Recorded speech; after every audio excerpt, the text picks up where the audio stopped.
Hello everyone, this is Deathscythe, and today I'm going to be looking at what will be my next project, namely the Master Grade Deathscythe version EW, which I pretty much always refer to as Deathscythe ver.EW, because that's pretty much what it is.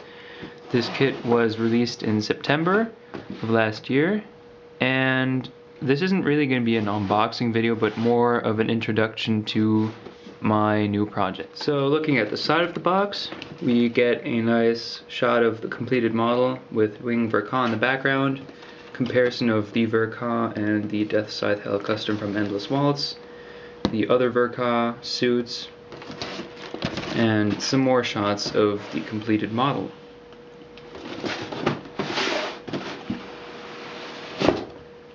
Here we have our first runner with white parts for the head, skirt armor, and also parts for the shield, some internal frame parts in gray, standard stuff. And I don't know how well this is showing up on camera, but this yellow is a very vibrant orangey yellow color. It's pretty weird. I've never seen something quite like this. Maybe on heavy arms, but I will definitely paint this differently. It's not that bad, but just not my cup of tea.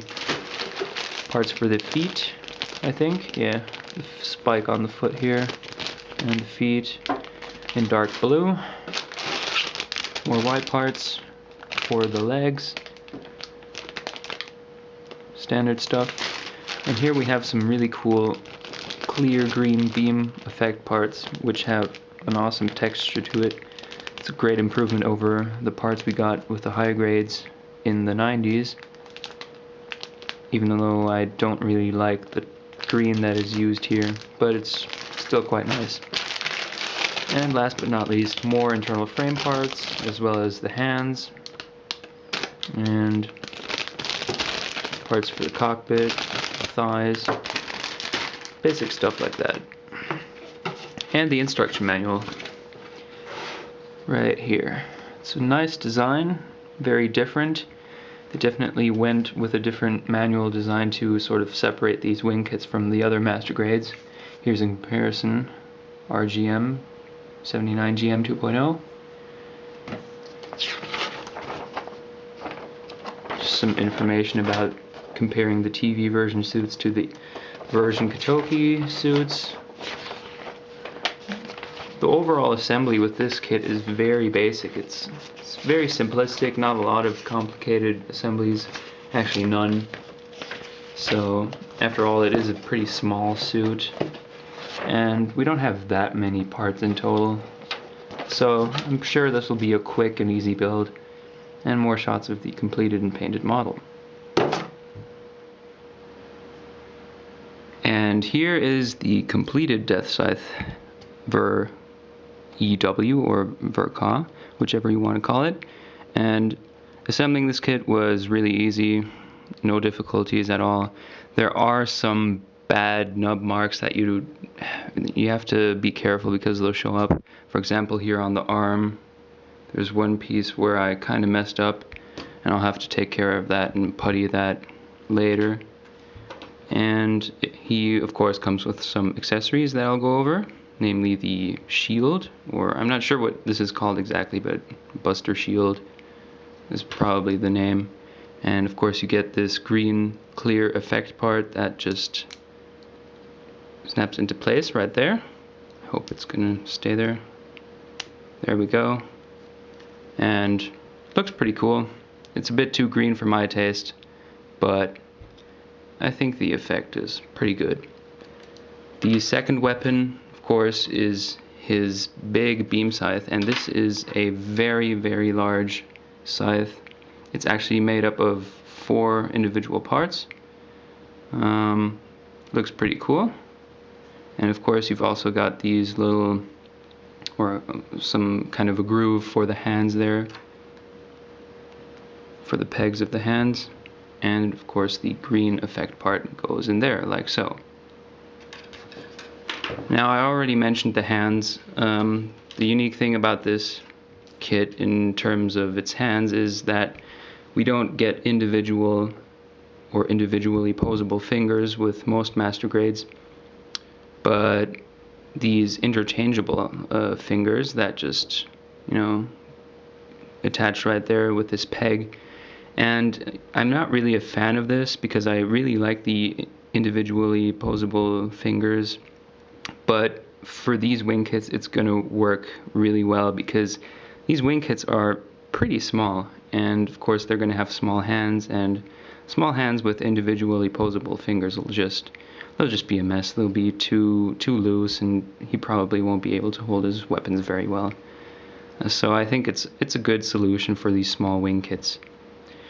And yeah, we also get two figures, one of Duo standing and one for the cockpit where he's sitting. I'm not going to use this one just because I'm not going to be painting the cockpit. I'm not going to be investing that much time in this kit. We also get stickers for the eyes and some of the cameras, and dry transfer decals right here. I'm also not going to be using those. I'm actually going to apply no decals to this kit at all, because I am a strong believer in the fact that wing suits should not have decals or any sort of, well, just decals. This isn't really a review of the kit, but one thing that I do want to mention is what I dislike about it. All in all, it's a good kit, and I really recommend you get it if you're a wing fan. But some of the things that I dislike about this kit, I guess let's start off with the legs.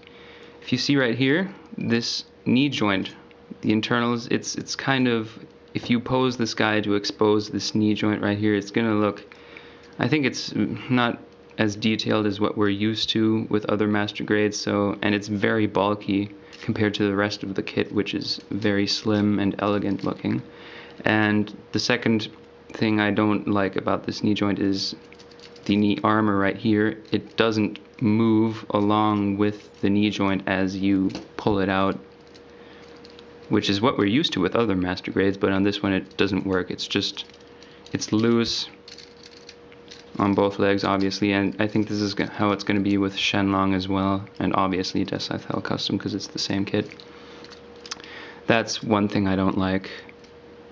And the second problem, probably also the last problem, is that these thrusters right here, they're, at least the ones in the middle, they're really loose. You probably can't see that too well, but just take my word for it, they are pretty loose. Although it's going to improve with painting because things get tighter, and great, now it broke off. But yeah, if you're not going to paint this kit, just be aware that these boosters or thrusters, whatever, they're pretty loose. Yeah, that's pretty much it for bad things. If you're a fan of this design, get it, definitely. It's a cheap kit. And if you're like me, you're going to want to get all 5 of these Verkas, or 20 they're definitely going to release all the Endless Waltz versions. So in the end, with the TV versions, there's going to be about 20. Yeah, that pretty much does it for this kit.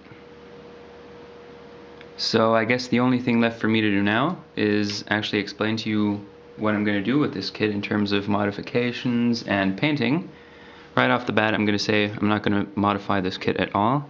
I might rescribe some of the panel lines just because, they tend to fade away with primer and paint a little bit, so I might rescribe those.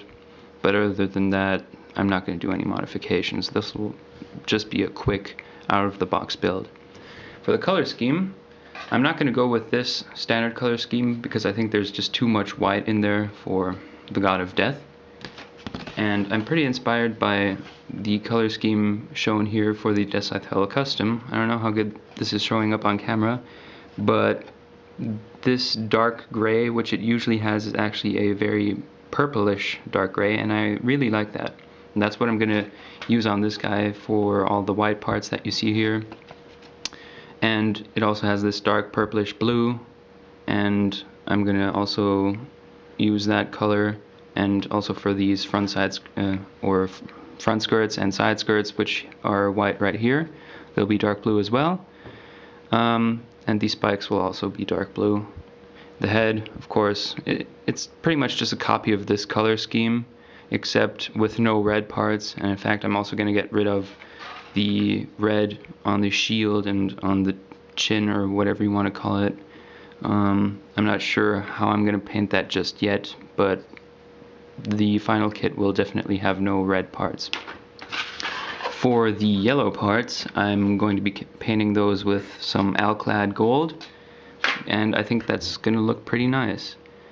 So yeah, that's pretty much it. It's very basic. I'll post some work in progress videos, and you'll pretty much see how this evolves. And so look forward to that. I'll see you guys in the next video, hopefully.